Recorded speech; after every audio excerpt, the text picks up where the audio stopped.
This is a guide on one of the world bosses on the Broken Shore, Apocron, who is a kind of a large Fel Reaver kind of being.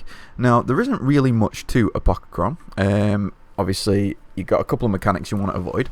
The first being Quake, so when he starts casting Quake, just make sure you get out of its range.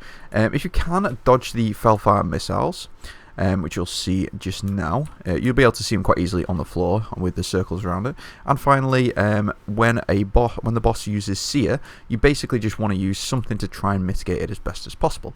Obviously, you're going to need a raid for this. I believe you could probably do it in a group of 5 people, such as we did on the PTR. Unfortunately, didn't record that, but it's definitely doable. Other than that, it's basically a case of just burning him down as best as possible.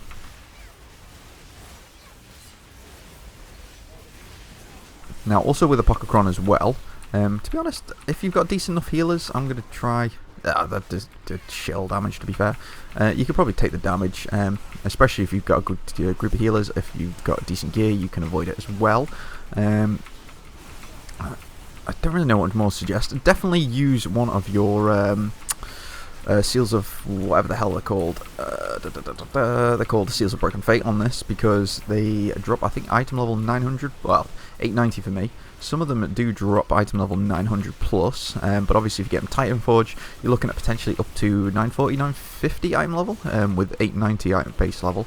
So it's definitely worth using one of your Seals of Broken Fate if you actually need any of this equipment. Obviously, for me, there's only a Nice Finger, boots, and more specifically, what I'm after is that relic. But with that being said, there's not really much more to him.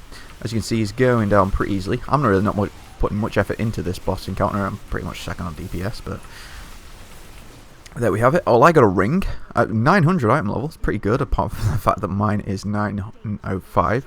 Now, I know in the next patch that my ring might not be worth too much, so I'm going to keep that handy. I'm also going to chuck in a sneaky roll, see if we can get something nice from it. We didn't, but either way. I hope you found this somewhat useful, and I'll catch you next time.